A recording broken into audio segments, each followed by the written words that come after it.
23वां अध्याय। श्री विश्वेश्वर महिमा।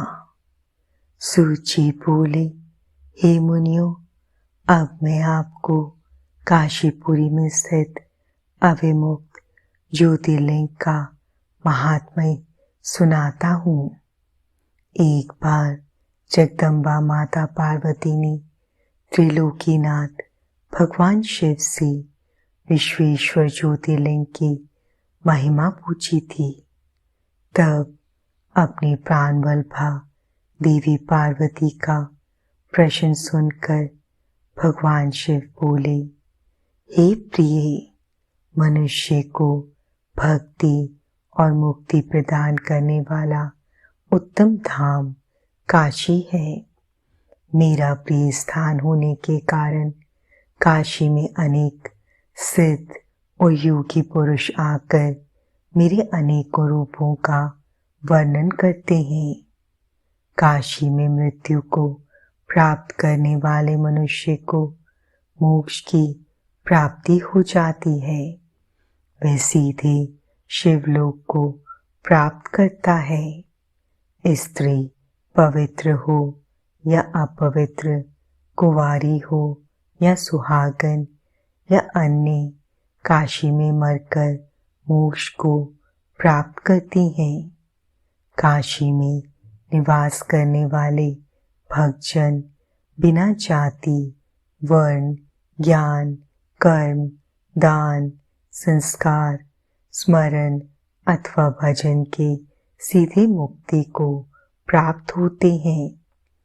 हे उमे, जिस विशेष कृपा को पाने के लिए ब्रह्मा जी एवं श्री विष्णु ने जन्म जन्मांतरों तक तपस्या की, वह काशी नगरी में मरने से ही प्राप्त हो जाती है। मनुष्य योग्य अयोग्य कर्म करे या धर्म अथवा अधर्म के मार्ग पर चले, इस काशीपुरी में मृत्यु पाकर जीवन मरण के बंधनों से छूट जाता है।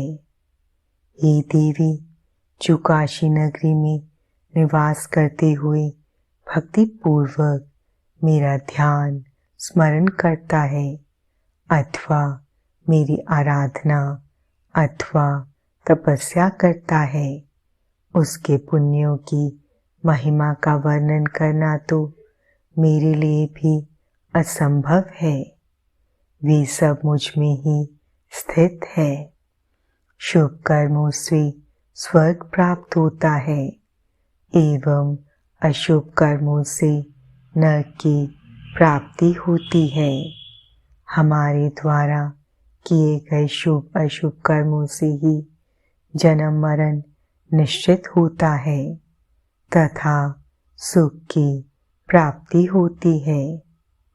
पार्वती, 3 प्रकार के कर्म होते हैं। पहले जन्म में किए कर्म संचित होते हैं, इस जन्म में किए हुए क्रियमान हैं।